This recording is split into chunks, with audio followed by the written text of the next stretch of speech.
ये नारायणपुर कंपनी आप लोगों को सेवा का मौका देते हैं।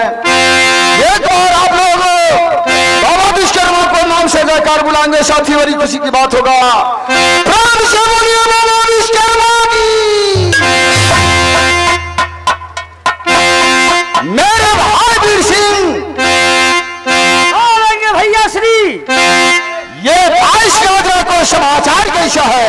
भैया 10 गाजरा की समाचार भगवान अच्छा बना रखे हैं। वीर सिंह हर समय 22 गाजरा में जब से वीर सिंह अपने बंगलों पर प्रवेश करते हैं, हर समय प्रजातंत्र के बारे में सोचते विचारते रहते हैं। जिस देश का राजा नहीं उस देश का प्रजा नहीं, प्रजा होता है राजा से, राजा होता है प्रजा से। क्यों भैया? किसी प्रकार को दिक्कत नहीं, किसी प्रकार की दिक्कत नहीं। हर समय मैं वही सोचते विचारते रहते हूँ। 22 गाजरा को प्रजातंत्र खुशी में है, मैं भी खुशी में हूँ, किसी प्रकार को दिक्कत नहीं। राजा होता है प्रजा से, प्रजा होता है राजा से भैया। जहाँ का राजा खुशी है वहाँ का प्रजातांत्रिक खुशी है भैया। 10 गाजर के अंदर जब से वीर सिंह बीर सिंह के चरा चलती आया, उस दिन से 10 गाजर की जनता जय जयकार।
वीर सिंह बीर सिंह उत्तराला सिंह, मेरे पिताजी का नाम है बुढ़ा मदन सिंह।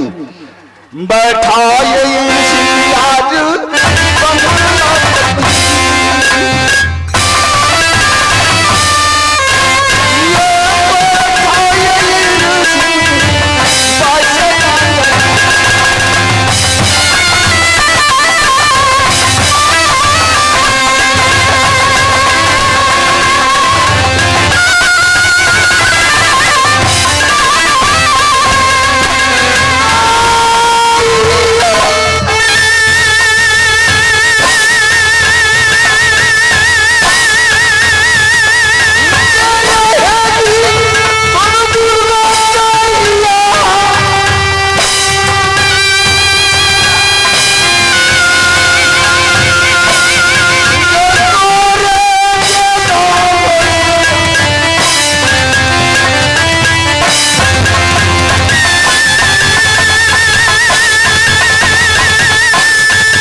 दिक्कत तो नहीं इसी प्रकार का भैया बैठ जाएंगे आप, है ना?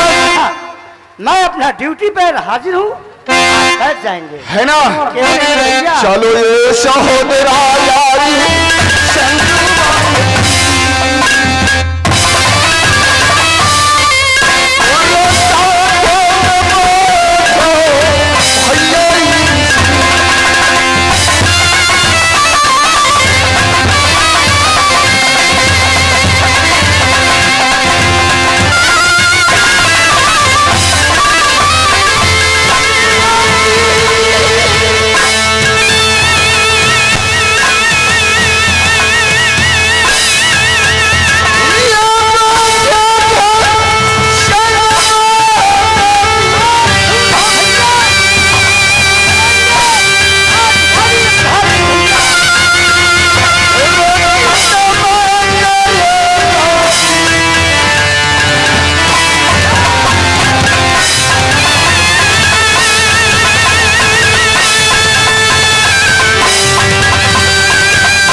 रुपया से ईर सिंह बीर सिंह के देखते हुए नगर किए हैं, साथ साथ ए नारायणपुर कंपनी उससे हार्दिक अभिनंदन करते हैं। भैया जी चल कर ये बैठेंगे अपने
दुनिया वालों, ये 22 पट्टी का 22 आदरा है, क्यों नहीं, जिसमें लोहा पेश न खाए, हाथी आता हाथी फंस जाता, सही बात, घोड़ा जाता घोड़ा फंस जाता, क्यों नहीं, छतरी आता वापस नहीं जाता। सही बात। मैंने भारत देश का गाड़ी पृथ्वी जहान को घेर के रखा हूं, क्यों नहीं, कोई पैदा नहीं लिया जो मेरे 22 आदरा में प्रवेश करेगा। जो प्रवेश करेगा वो यहाँ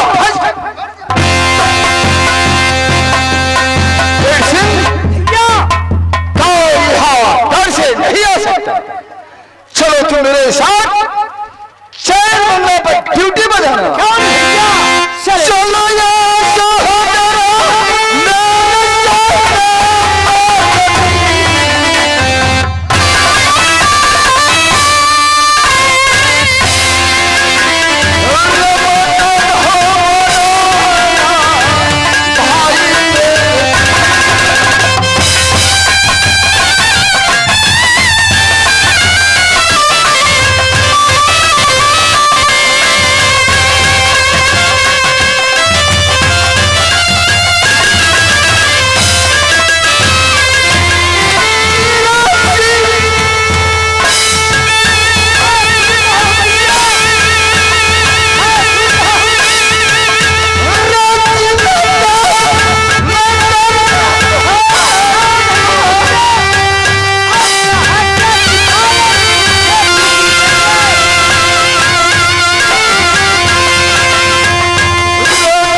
सिंह वीर सिंह के देखते हुए 21 वर्ष से कदर किया है।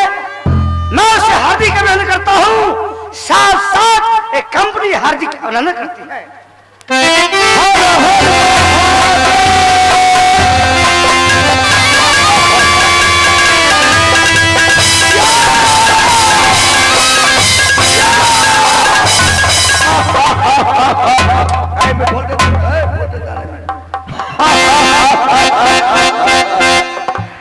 यही है पर्वत पहाड़, मैं इसी को फिर कहता हूँ। मैंने महादेव का भक्त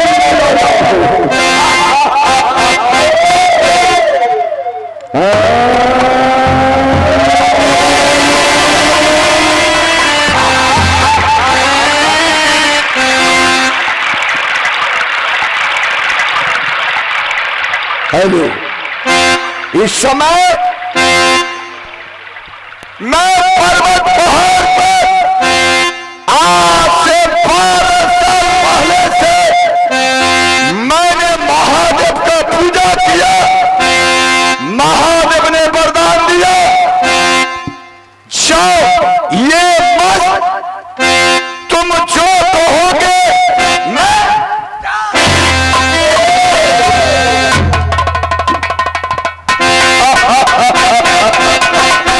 इस समय मैं पर्वत पहाड़ धोखे में हूं। साथ साथ महादेव ने वरदान दिया, जो तुम जो कहेगा वो होगा। मैंने महादेव से शादी को बारे में पूछा, हे प्रभु मैं आपके भक्ति किया, आपके आशीर्वाद पाया, मुझे शादी कैसे होगा। महादेव ने कहा तुम मस्त हो, शादी तुमको लिख रहा है। बड़े बड़े अजोग बड़े बड़े पीर कहां पहुंचेगा, कहा देश गाजर में हीर सिंह वीर सिंह बुढ़ा मदन सिंह उन्हीं का पुत्री, जिससे लोगों ने 12 लाख प्यार से नाम क्या रखा है। दोस्तों अभी आप स्वयं लड़ाई देख रहे हैं, रानी तिलका, तुम्हें तिलका से शादी होगा। मैंने महादेव से वरदान पाया हूं। इस समय मैं कहता हूं, हे महादेव आपने हमेशा मुझ पर प्यार रहेंगे, मैं अवश्य करूंगा रानी तिलका से शादी।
मुझे तिलका से शादी होगा। कैसा है तिलका?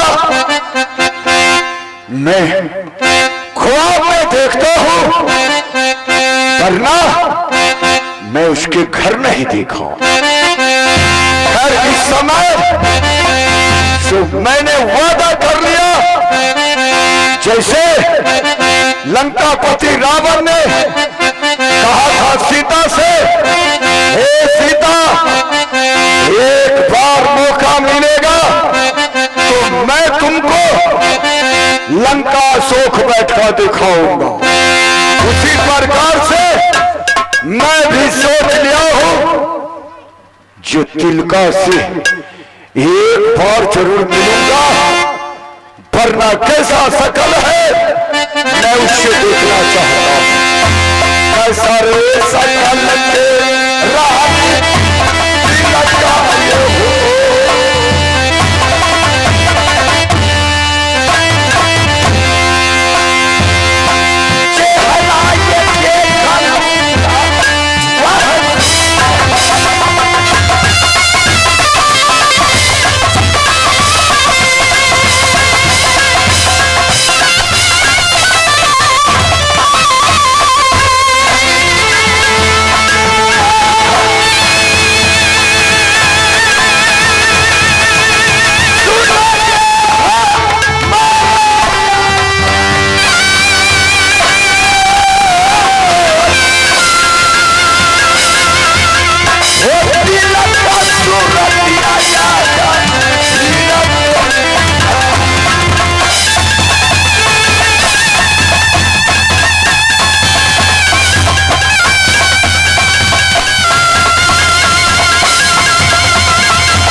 से मैं प्रसन्न हूं, खुश हूं।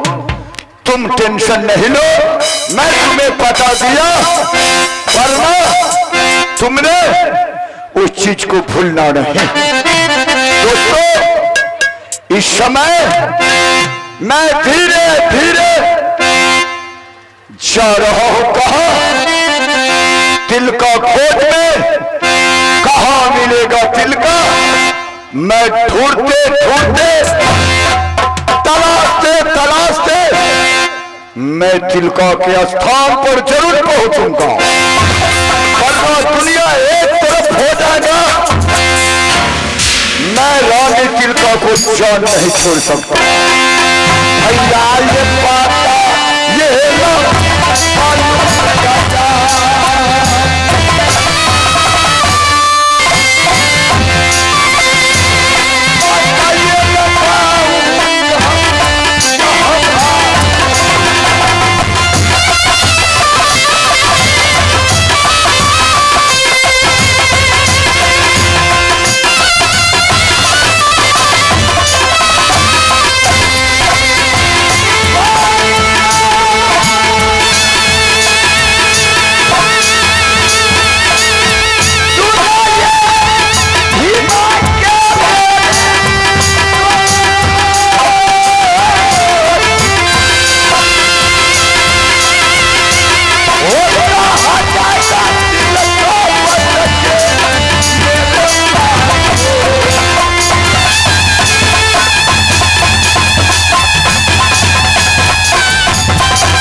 सबसे छोटा छोटा सिंह है, मेरी नाम नागिन सोना है।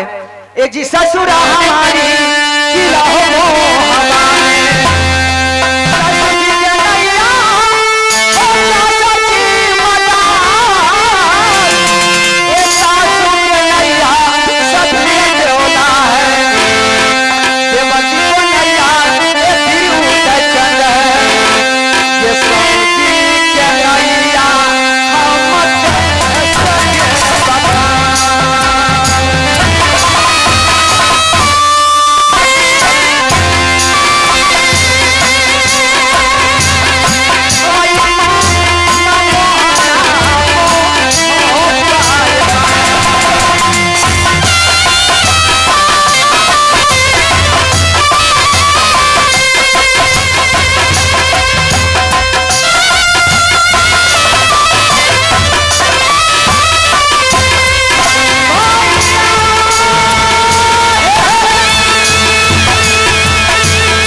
सोना बैठ के इंतजार करती है कब देवर जी बंगला छोड़ के आज मेरी महल में आएंगे।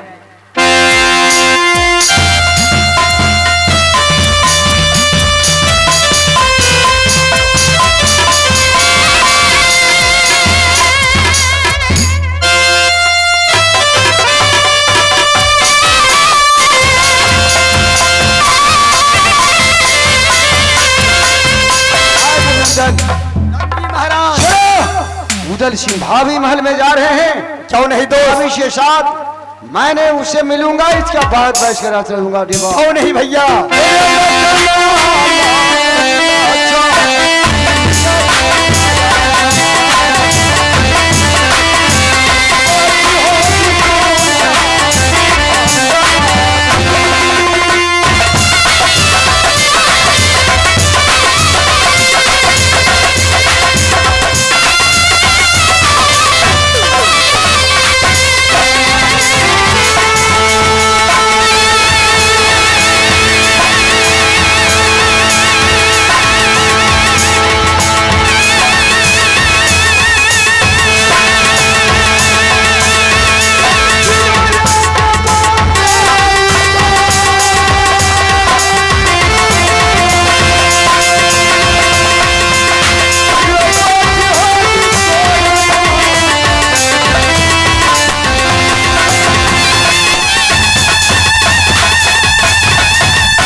बही गंगा की वैसे मकरी तोहार। देवर जी आज की बात कुशल सुनाओ, तुम कैसी कुशल में? देवर जी नाग महबा के अंदर बहुत अच्छे से बैठे है मीठी मीठी बोलियां है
भाभी नैना वाली, देवर जी आज खुशियाँ है कि मैं बैस गांजरा जा रहा हूँ। क्या?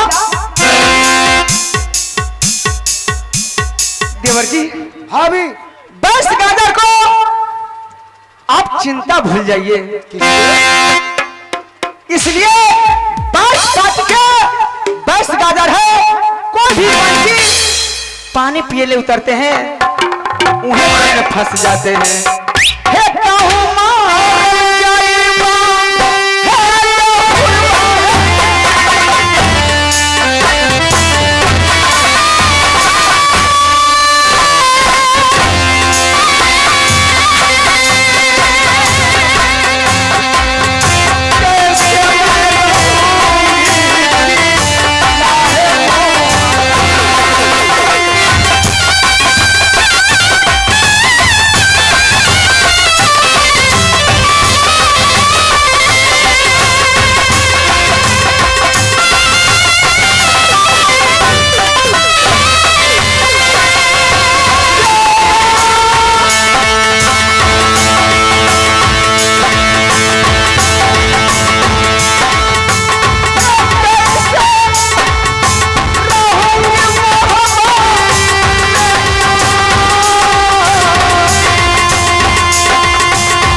सुनो, मैंने वो क्षत्रियों की सामना वीरों का टिकट था, वीरों का सामने पकड़ गिरा पान लगा था।